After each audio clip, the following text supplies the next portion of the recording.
My family never treated me like their own, so when my grandmother finally acknowledged me as an equal to my golden child brother, my parents were seething. They did everything they could to fuck me over, so I did it back and did it 10 times better. Growing up, my family loved playing games. You're probably thinking I mean Monopoly, Scrabble, or even the game of life. But no, they had just one game in mind, playing favorites. When I was 7 and my older brother Tyler was 10, his birthday party had a hired DJ, inflatable water slides, and was catered from his favorite restaurant. My birthday that same year, I got a half-hearted, "Your mom wanted me to say happy birthday" from my dad, which was followed by, well, nothing. I didn't get cake or a single present, but I didn't even cry, because by that point I had already been taught and fully knew that I was less than my brother. And as we got older, the differences were impossible to ignore. I remember spending 6 months babysitting to save up for a laptop when I was 14. When Tyler saw it, he immediately wanted a laptop too and threw a fit. But instead of teaching him about saving money, my parents went out the next day and bought him a much better model than mine. I think my dad actually noticed the look of disappointment on my face, and he consoled me by advising me to stop being an ungrateful piece of crap and to be grateful for what I was given. School should have been my escape, but instead, it was simply another way for my parents to show their favoritism. In 6th grade, I had a solo in the winter concert that I practiced for endlessly, but on the night of the performance, my parents showed up at the very end.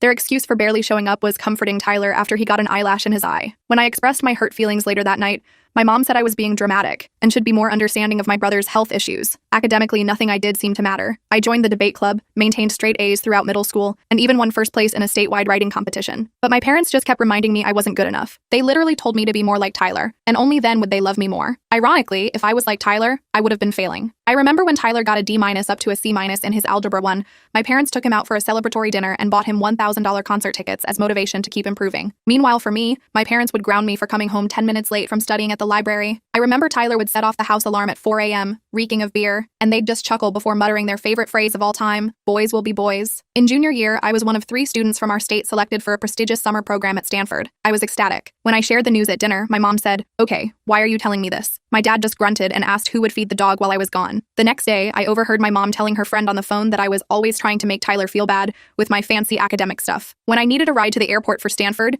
my parents couldn't take me because Tyler had a game and they'd die before missing one of Tyler's games. So I had to ask my friend's parents for a ride. My friend's mom made a point to take photos of me boarding the plane to commemorate the occasion. She even sent me care packages during the program, something my own parents never thought to do. The college application process was another nightmare, but long story short, I got a scholarship. I tried to hide it, but then my mom found the letter and suggested I decline it because someone else probably deserves it more. Meanwhile, my parents were completely understanding when Tyler barely graduated high school and decided not to go to college. They even bought him a truck as a graduation gift. But later on, they did end up leaving me with something: a diagnosis of depression and anxiety. It took years to build my self-esteem and learn to validate myself instead of seeking my parents' approval. My therapist helped me recognize patterns of seeking external validation and people-pleasing that stemmed directly from my childhood experiences. My immediate family wasn't supportive, but I managed to build a decent life anyway. I graduated college with honors, landed a good job in marketing, and even bought my own condo by 29. I seemed to be the only one who's proud of my accomplishments, but I didn't care anymore. And just when I thought the worst was behind me, it was only getting started, because that's when the next set of drama began. My grandmother on my mom's side passed away recently. She was a successful restaurant owner who built her business from scratch and left behind a substantial estate. In her will,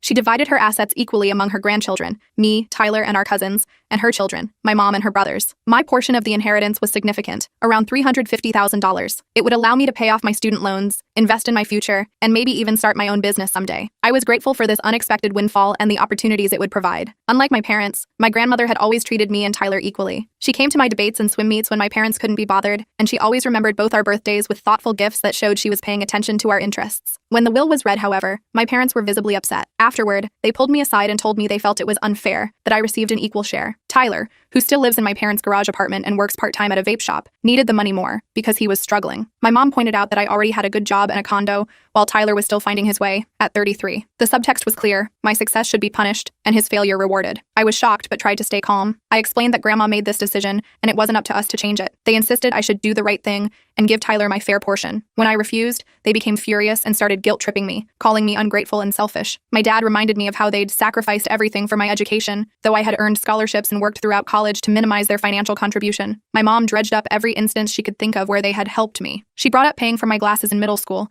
buying basic school supplies, and letting me live at home during my first year of college, even though I worked part-time to contribute. She conveniently forgot about the truck they bought Tyler, the countless shopping sprees, and the fact that they still support him at 33. She didn't mention the time they refused to help me pay for a class trip that all my friends were going on, but then took Tyler and his friends to a professional basketball game the very next weekend. Things escalated quickly. My mom, who was acting as executor of the will, announced she would be interpreting Grandma's intentions and giving Tyler my entire share in addition to his own. She claimed Grandma would have wanted it this way if she had understood our unique family situation. She even suggested that Grandma had been confused in her final years, despite everyone else agreeing that my grandmother had been sharp as a tack until the end. I was devastated. This was not only clearly illegal, but also a painful reminder of how little my parents valued me. I tried reasoning with them, pointing out that Grandma had always treated all her grandchildren equally and was well aware of our circumstances. She knew exactly what she was doing, I insisted. She talked to me about her will last Christmas and specifically mentioned wanting to help all her grandchildren have opportunities. My dad accused me of speaking ill of the dead by suggesting Grandma would have wanted anything different from what my mom was proposing. I mentioned specific memories of Grandma encouraging my academic and career goals, but my parents dismissed these as misinterpretations. My mom claimed I was always twisting things to make myself look better, a tactic she'd used throughout my childhood whenever I questioned the fairness of their actions. They claimed Grandma had privately expressed concern about Tyler's future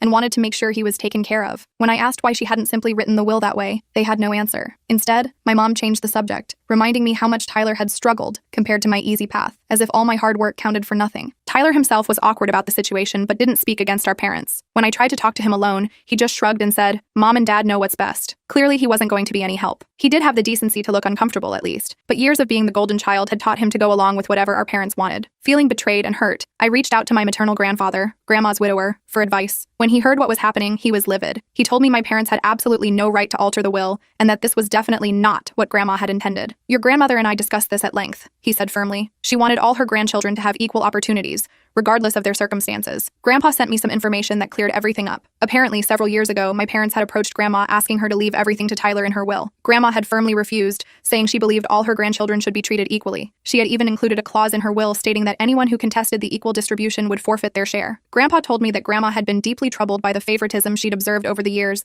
and had confided in him many times about her concerns for my emotional well-being. Armed with this information, I confronted my parents. They were shocked that Grandpa had revealed their earlier attempt to influence the will. My mom tried to defend it by saying they were only looking out for Tyler's future, but I could see the guilt on their faces. For possibly the first time ever, they seemed genuinely ashamed of being caught in their favoritism. My dad couldn't even look me in the eye. Grandpa took immediate action. He contacted the other executors of the will and their attorney. He also reached out to my mom's brothers, who were equally outraged at what she was trying to do. Together, they put a stop to my mom's scheme and ensured the will would be executed as written. My Uncle Mark was particularly vocal, telling my mom that her behavior was disgusting and that he was ashamed to call her his sister. This was the first time I'd ever seen anyone in the family directly confront my parents about their treatment of me. My parents were forced to back down, but they're furious with me. They accused me of not handling this within the family and turning everyone against them. My dad ranted about how I had torn the family apart and betrayed them. When my mom threatened to cut me out of their will completely, I told her I never expected anything from them anyway. "You've made it clear all my life where I stand," I said quietly. "Why would I expect anything different now? Now they're threatening to cut off all contact if I accept the inheritance." My dad even said I wouldn't be welcome in their home if I took money that should go to Tyler. In a particularly low blow,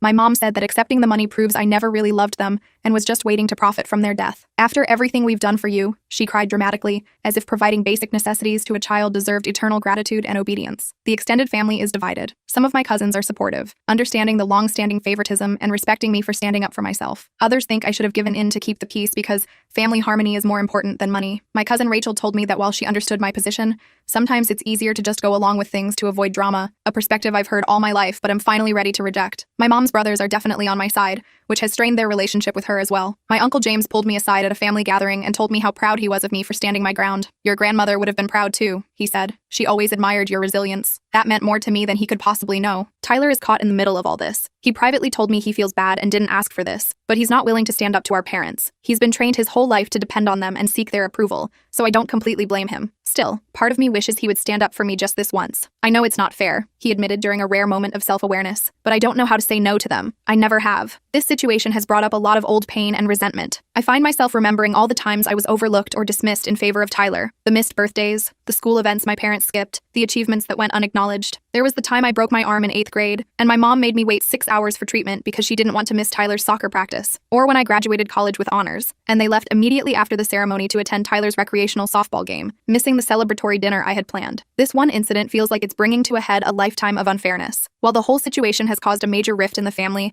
I'm standing my ground and plan to accept my inheritance as Grandma intended. My parents barely speak to me, and family gatherings have become awkward. I skipped our monthly family dinner last week for the first time ever because I couldn't face the cold shoulders and accusatory glares. My aunt called later to check on me, saying she understood why I stayed away but missed seeing me. It was a small gesture that helped me feel less isolated. Despite the chaos, a small part of me feels empowered. For the first time in my life, I'm challenging my parents' unfair treatment. I'm asserting my worth and refusing to be written off. It's both terrible and liberating at the same time. My therapist says this is a crucial step in my healing journey, learning to advocate for myself even when it's uncomfortable or causes conflict. Though I believe I'm in the right here, the family drama is taking its toll. I've started having anxiety attacks again, something I haven't experienced since college. I'm considering going back to therapy to help manage all this stress. Last night, I had a panic attack so severe that my neighbor heard me crying and came over to check on me. The physical manifestation of this emotional turmoil is something I hadn't anticipated. Am I wrong for refusing to comply with my parents' demands and accepting my inheritance? Should I have just given Tyler the money to keep the peace? I'm tired of being the family scapegoat, but I'm also afraid of losing my family completely. Any advice or perspective would be greatly appreciated. Update: 6 months later. So much has happened since my original post. I want to thank everyone for their support and advice. It truly kept me going through some difficult times. First, the legal stuff. I took the advice many of you gave and consulted my own lawyer. He confirmed I had every right to my inheritance, and that what my mom attempted was indeed illegal. He helped me document everything and prepare to take legal action if necessary. He also advised me to keep all communication with my parents in writing as much as possible, which turned out to be excellent advice given what followed. Thankfully, it didn't come to that. My grandfather and his attorney, along with my uncles, handled everything without court involvement. I received my full inheritance, and the will was executed exactly as written. My mom was removed as an executor because of her attempt to manipulate the will. The process took several weeks of tense meetings and angry phone calls, with my parents threatening lawsuits, but ultimately the law was clear and they had to back down. My grandfather's attorney was particularly helpful, explaining to my parents in no uncertain terms the potential legal consequences of their actions, including possible criminal charges for attempted fraud. The family fallout, however, is still ongoing. Initially, my parents doubled down on their position. They accused me of being greedy and neglecting my brother. They also tried to turn other family members against me, spreading rumors that I had somehow manipulated Grandma into giving me money. My mom even claimed I had always been Grandma's favorite, an ironic accusation coming from someone who had so blatantly favored one child over the other. Fortunately, most of the family saw through their tactics. About a month after the will was settled, there was one particularly ugly incident at a family gathering. My parents showed up uninvited to my uncle's house. He was hosting and hadn't invited them, and created a scene. My dad started yelling about how I had stolen from Tyler and turned Grandpa against them. My mom threw a photo album at my feet. It was awkward and horrible. It took several relatives to calm things down and convince my parents to leave. My 10-year-old cousin was in tears, and my aunt had to explain to her that sometimes grown-ups don't behave like grown-ups. I felt terrible that my family drama had affected a child. My grandfather has been my strongest ally through all of this. He shared stories about how Grandma had always been proud of my achievements, and how she specifically wanted to ensure all her grandchildren had equal opportunities. He revealed that Grandma had kept a folder of my accomplishments, newspaper clippings of academic awards, copies of my college acceptance letters,